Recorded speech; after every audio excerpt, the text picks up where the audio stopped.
শুভ সন্ধ্যা বন্ধুরা। আজ হলো 27 আগস্ট, বৃহস্পতিবার। আজকের সন্ধ্যার বিশেষ বিশেষ খবর হলো, ধর্ম আমাদের, আমরাই বুঝব, সিদ্ধান্ত নেওয়ার আদালতকে, বললেন আসাদুদ্দিন ওয়াইসি। হিজাব বিতর্কে হাইকোর্টের নির্দেশকে চ্যালেঞ্জ। ধর্ম আমাদের, আমরা বুঝব, আদালতকে এ বিষয়ে কথা বলার। হিজাব বিতর্কে এলাহাবাদ হাইকোর্টের সাম্প্রতিক নির্দেশের পাল্টা এমনটাই জানালেন এআইএমআইএম সুপ্রিমো আসাদুদ্দিন ওয়াইসি। তার দাবি, ধর্ম বিষয়ে কোনো সিদ্ধান্ত নেওয়ার হলে আমরা নেব। বিচারপতিকে, দেশের বিচার ব্যবস্থাকে চ্যালেঞ্জ জানিয়ে এআইএমআইএম সাংসদের এহেন মন্তব্য স্বাভাবিকভাবেই বিতর্ক উস্কে দিয়েছে। সম্প্রতি স্কুলের ইউনিফর্মের সঙ্গে হিজাব পরার অনুমতি চেয়ে আদালতের দ্বারস্থ হয়েছিল ইউপির এক স্কুল পড়ুয়া, কিন্তু সেই আবেদন খারিজ করে উচ্চ আদালত। এলাহাবাদ হাইকোর্টের দুই বিচারপতির বেঞ্চ জানায়, হিজাব পরাটা ইসলাম ধর্মে বাধ্যতামূলক কোনো বিষয় নয়। স্রেফ ধর্ম পালনের স্বাধীনতার যুক্তি দেখিয়ে স্কুল ইউনিফর্মের গুরুত্বকে খাটো করা যায় না। আদালতের এই নির্দেশ সামনে আসতেই মুসলিম সম্প্রদায়ের মধ্যে বিরূপ প্রতিক্রিয়া দেখা যায়।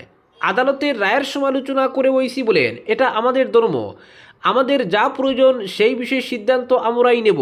এই সিদ্ধান্ত নেওয়ার বিচারপতিকে, এটি আমাদের ধর্মীয় স্বাধীনতার উপর সরাসরি আক্রমণ। ওয়েইসির মতে, এলাহাবাদ হাইকোর্টের নির্দেশ সংবিধানের 19 এবং 25 অনুচ্ছেদের সরাসরি লঙ্ঘন। ধর্মীয় আচার পালনের বিষয়টি ইতিমধ্যে সুপ্রিম কোর্টে বিচারাধীন।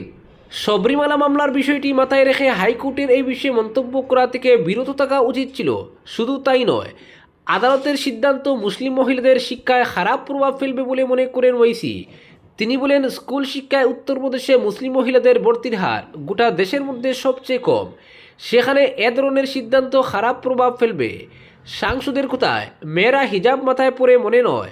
সমতার অর্থ এই নয় যে সবার উপর একই নিয়ম চাপিয়ে দেওয়া হবে।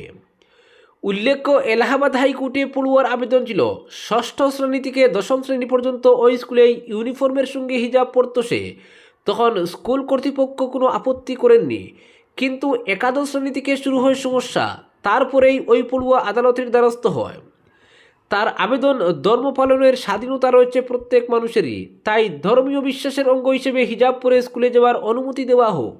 তবে আদালত স্পষ্ট জানায়, যে কোনো শিক্ষা প্রতিষ্ঠানের নিজস্ব শৃঙ্খলা এবং পোশাক বিধির অধিকার রয়েছে। কোনো শিক্ষার্থী ব্যক্তিগত পছন্দের ভিত্তিতে পোশাক বিধি পরিবর্তনের দাবি করতে পারে না। হাইকোর্ট জানায়, বিদ্যালয়ের অভ্যন্তরে হিজাব পরা যে ইসলামের একটি অপরিহার্য ধর্মীয় প্রথা, এমন কোনো ধর্মীয় প্রমাণ নেই। পরবর্তী খবরটি হলো, ক্ষমতায় এলে 5 দিনেই নিষিদ্ধ E20 পেট্রোল, বললেন অরবিন্দ কেজরিওয়াল। বিতর্কের কেন্দ্রবিন্দু ইথানল মিশ্রিত পেট্রোল এবার নির্বাচনী হাতিয়ার আম আদমি পার্টির। আগামী বছর গোয়া বিধানসভা নির্বাচনকে মাথায় রেখে এখন থেকে ময়দানে নেমে পড়লেন আপের আহ্বায়ক অরবিন্দ কেজরিওয়াল। গোয়ার এক জনসভায় বক্তব্য রাখতে গিয়ে দিল্লির প্রাক্তন মুখ্যমন্ত্রী জানালেন, রাজ্যে আপ ক্ষমতায় এলে 5 দিনের মধ্যে পুরোপুরি নিষিদ্ধ করা হবে বিতর্কিত E20 পেট্রোল। দুদিনের সফরে বিজেপি শাসিত গোয়া গিয়েছেন অরবিন্দ কেজরিওয়াল। সেখানেই আপের প্রচার অভিযানে বক্তব্য রাখতে গিয়ে E20 পেট্রোলের বিরুদ্ধে সুর চড়িয়ে কেজরি বলেন, যদি 2027 সালের 10 মার্চের পর গোয়ায় আমাদের সরকার ক্ষমতায় আসে, তাহলে 5 দিনের মধ্যে গোটা রাজ্যে ইথানল মিশ্রিত পেট্রোল বিক্রি বন্ধ করা হবে। আমি যদি আমার প্রতিশ্রুতি রক্ষা করতে না পারি, তাহলে রাজনীতি ছেড়ে দেব। এই পেট্রোল মানুষের হয়রানির কথা তুলে ধরে কেজরি বলেন, E20 পেট্রোলে গাড়ির ইঞ্জিন ও ফুয়েল সিস্টেমের ক্ষতি করার পাশাপাশি মাইলেজও কমিয়ে দিচ্ছে। এর ফলে সাধারণ মানুষের পাশাপাশি গাড়ি চালকরা ব্যাপক সমস্যার মুখে পড়ছেন। পুরনো গাড়ি ব্যবহার করেন এমন বহু মানুষ এই ঘটনায় উদ্বিগ্ন, তাদের রুজিরুটি মার খাচ্ছে। শুধু তাই নয়, চিনির দাম বৃদ্ধির জন্য কেন্দ্রের এই ইথানল নীতিকে দোষেছেন কেজরি। তিনি বলেন, প্রায় 25 লক্ষ টন চিনির সমপরিমাণ আখ ইথানল উৎপাদনের জন্য সরিয়ে নেওয়ায় অভ্যন্তরীণ সরবরাহ কমে গেছে। জুলাই মাসের শেষে চিনির দাম ছিল কেজি প্রতি প্রায় 45 টাকা। এক মাসের মধ্যে কিছু বাজারে চিনির দাম 70 টাকারও বেশি হয়েছে।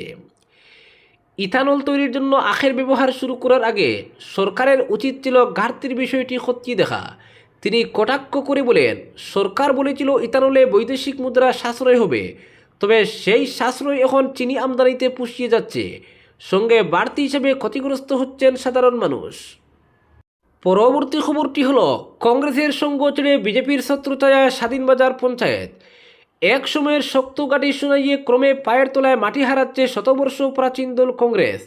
সোনাই আঞ্চলিক পঞ্চায়েতের 9টি গ্রাম পঞ্চায়েতের মধ্যে একমাত্র স্বাধীনবাজার গ্রাম পঞ্চায়েতটি দখলে রেখেছিল দল।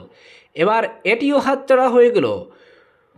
মঙ্গলবার রাতে সোনাইয়ে সাংবাদিক সম্মেলন ডেকে বিজেপির ছত্রছায়ায় যাওয়ার ঘোষণা দেন স্বাধীনবাজার পঞ্চায়েত সভাপতি স্বামী তথা বকলমের সভাপতি মকবুল হোসেন লস্কর।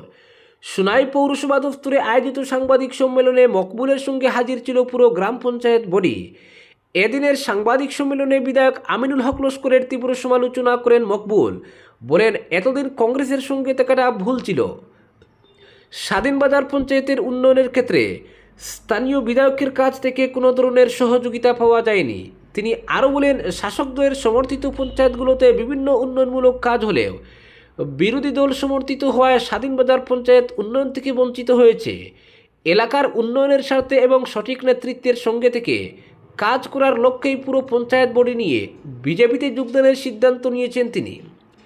এদিন সাংবাদিক সম্মেলনে উপস্থিত থেকে বক্তব্য পেশ করেন সোনাই পৌরসভার ভাইস চেয়ারম্যান শেখ শাহরুল আলম, জেলা পরিষদ সদস্য শাহিন লস্কর ও সুফিয়ান লস্কর, রামনগর মণ্ডল বিজেপির সভাপতি লায়া সিংহ, সজীব লস্কর, রাজীব মজুমদার প্রমুখ বিজেপি নেতৃত্ব।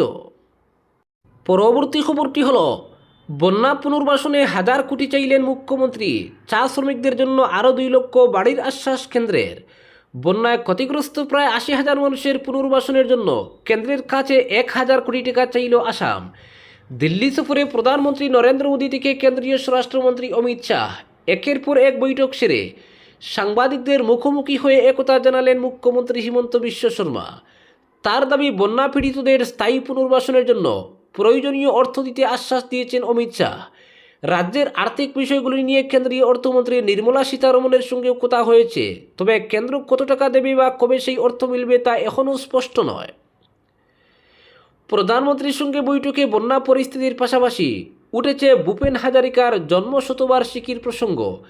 আগামী নভেম্বরে নতুন দিল্লিতে জন্মশতবার্ষিকীর সমাপনী অনুষ্ঠান আয়োজন করবে আসাম সরকার। সেখানে উপস্থিত থাকার জন্য মোদীকে আমন্ত্রণ জানিয়েছেন হিমন্ত। রাজ্যে তৈরি হতে থাকা সেমিকন্ডাক্টর প্রকল্পে ডিসেম্বর অথবা জানুয়ারি থেকে উৎপাদন শুরু হতে পারে বলেও জানিয়েছেন মুখ্যমন্ত্রী। প্রকল্পের উদ্বোধনেও প্রধানমন্ত্রীকে আমন্ত্রণ জানানো হয়েছে। দিল্লি সফর থেকে চা বাগান শ্রমিকদের জন্য আশ্বাস নিয়ে ফিরছেন হিমন্ত। কেন্দ্রীয় কৃষি ও গ্রামোন্নয়ন মন্ত্রী শিবরাজ সিং চৌহানের সঙ্গে বৈঠকের পর আসামের চা বাগান শ্রমিকদের জন্য আরও 2 লক্ষ বাড়ি দেওয়ার প্রতিশ্রুতি মিলেছে বলে তার দাবি। কেন্দ্রীয় সড়ক পরিবহন মন্ত্রী নীতিন গাডকারির সঙ্গে রাজ্যের জাতীয় সড়ক, বন্যায় ক্ষতিগ্রস্ত পথ এবং কাজিরাঙ্গা এলিভেটেড করিডোর নিয়েও আলোচনা করেছেন তিনি। দিল্লির সাংবাদিক বৈঠকে রাজ্যের মাদক বিরোধী অভিযান নিয়েও নতুন তথ্য দেন মুখ্যমন্ত্রী হিমন্ত। তার দাবি, মায়ানমার থেকে অরুণাচল প্রদেশের চাংলাং হয়ে তিনসুকিয়ায় মাদক প্রবেশ করানোর নতুন পথ তৈরি হয়েছে। এতদিন মিজোরাম মায়ানমার এবং মণিপুর মায়ানমার সীমান্তই ছিল পাচারকারীদের পরিচিত রাস্তা। অরুণাচল মায়ানমার সীমান্ত দিয়ে মাদক আসামে আসার ঘটনা আগে বিশেষ নজরে পড়েনি। সম্প্রতি তিনসুকিয়া জোড়াপোড়া পাচারকারীদের জিজ্ঞাসাবাদ করে চাংলাং যুগের কথা জানা গিয়েছে বলে দাবি মুখ্যমন্ত্রীর। তিনি বলেন, এটি উজান আসামের জন্য অত্যন্ত উদ্বেগের সংকেত। গুয়াহাটিতে সম্প্রতি প্রায় 80 কোটি টাকা মূল্যের একটি মাদকের চালানো আটক হয়েছে। সেটি পাঞ্জাবে পাঠানোর প্রস্তুতি চলছিল বলে জানিয়েছেন হিমন্ত। তার মতে, উদ্ধার হওয়া মাদকের পরিমাণ থেকেই বোঝা যাচ্ছে পুলিশের নজর এড়ালে কত বড় চালান পাচারকারীদের হাতে পৌঁছে যেতে পারত। নতুন পথটি স্থায়ী করিডোরে পরিণত হওয়ার আগেই তা বন্ধ করতে আসাম অরুণাচল সীমান্তে নজরদারি বাড়ানো হবে। শিলংয়ের সাম্প্রতিক হিংসার প্রসঙ্গ ওঠে সাংবাদিক বৈঠকে। হিমন্ত জানান, বিষয়টি নিয়ে মেঘালয়ের মুখ্যমন্ত্রী কনরাড সাংমার সঙ্গে তার কথা হয়েছে। তার বক্তব্য, মেঘালয়ের একাংশ আসামের পর্যটকদের পছন্দ না করলেও বহু মানুষ তাদের স্বাগত জানান। শিলংয়ের সঙ্গে আসামের পুরনো সম্পর্কের কথা মনে করিয়ে দিয়েছেন মুখ্যমন্ত্রী। তার কথায়, শিলং একসময় আসামের রাজধানী ছিল, তাই আমাদের মানুষ সেখানে যেতে ভালোবাসেন। একই সঙ্গে মেঘালয়ের বুদ্ধিজীবী প্যাট্রিসিমা মুখিম আসামের পর্যটকদের বিরুদ্ধে নিয়মিত লেখালেখি করেন বলে অভিযোগ করেন তিনি। শিলং নির্ভরতা কমিয়ে রাজ্যের মধ্যেই পর্যটনের নতুন ঠিকানা তৈরি করতে চাইছে সরকার। ডিফু, হাফলং এবং উমরাংশুর মতো জায়গাগুলিকে আরও আকর্ষণীয় করে তোলার কথা জানিয়েছেন মুখ্যমন্ত্রী হিমন্ত। তার ঘোষণা, বর্তমান সরকারের মেয়াদেই মাজুলি ও উমরাংশুতে বিমানবন্দর তৈরি হবে। কাজিরাঙ্গার ইকো সেন্সিটিভ জোন ঘিরে চলতে থাকা বিতর্কেও বিরোধীদের নিশানা করেছেন মুখ্যমন্ত্রী। পরবর্তী খবরটি হলো, ভারত কোনো ধর্মশালা নয়, এই দেশে বসবাস করার এবং সুবিধা পাওয়ার অধিকার শুধুমাত্র ভারতের নাগরিকদেরই রয়েছে। অনুপ্রবেশকারী মুক্ত ভারতের অঙ্গীকার করে আবারও হুঙ্কার তুললেন কেন্দ্রীয় স্বরাষ্ট্রমন্ত্রী অমিত শাহ। বেআইনি অনুপ্রবেশকারীরা জাতীয় নিরাপত্তা, দেশের অর্থনীতি এবং জনসংখ্যার ভারসাম্যের জন্য মারাত্মক হুমকি বলেও সতর্ক করেন তিনি। রাজধানী দিল্লিতে ইন্টেলিজেন্স ব্যুরোর জাতীয় নিরাপত্তা কৌশল সম্মেলনের সমাপনী অধিবেশনকে সম্বোধন করতে গিয়ে এই মন্তব্য করেন তিনি। একই সঙ্গে অনুপ্রবেশের পাশাপাশি সন্ত্রাসবাদ, মাদক পাচার এবং প্রযুক্তির নিত্যনতুন আন্তর্জাতিক চ্যালেঞ্জের বিরুদ্ধে অভ্যন্তরীণ নিরাপত্তার ব্লুপ্রিন্ট পেশ করলেন কেন্দ্রীয় স্বরাষ্ট্রমন্ত্রী। অনুপ্রবেশমুক্ত দেশ বিজেপি তথা কেন্দ্র সরকারের দীর্ঘদিনের এজেন্ডা। আসাম বাংলার নির্বাচনের প্রচারে সেটার প্রতিফলন দেখা গিয়েছে। অনুপ্রবেশ নিয়ে বারবার উদ্বেগ প্রকাশ করেছে বিজেপির শীর্ষ নেতৃত্ব। তবে সেটা শুধু যে নির্বাচন গিমিক বা প্রচারের কৌশল ছিল না, তা আরও একবার স্পষ্ট করে দিলেন কেন্দ্রীয় স্বরাষ্ট্রমন্ত্রী। তিনি বলেছেন, গত 8 মাসে ভারতের সমস্ত স্থলবর্তী সীমান্তবর্তী রাজ্যগুলির তাদের সঙ্গে দফায় দফায় আলোচনা করেছে কেন্দ্র। এর মূল উদ্দেশ্য যত দ্রুত সম্ভব দেশকে অনুপ্রবেশকারী মুক্ত করা। কেন্দ্রীয় স্বরাষ্ট্রমন্ত্রীর কথা, এই দেশটা কোনো ধর্মশালা নয়। এই দেশে বসবাস করার এবং সুবিধা পাওয়ার অধিকার কেবল ভারতের নাগরিকদেরই রয়েছে। আজকের বিশেষ সংবাদ এখানেই সমাপ্ত।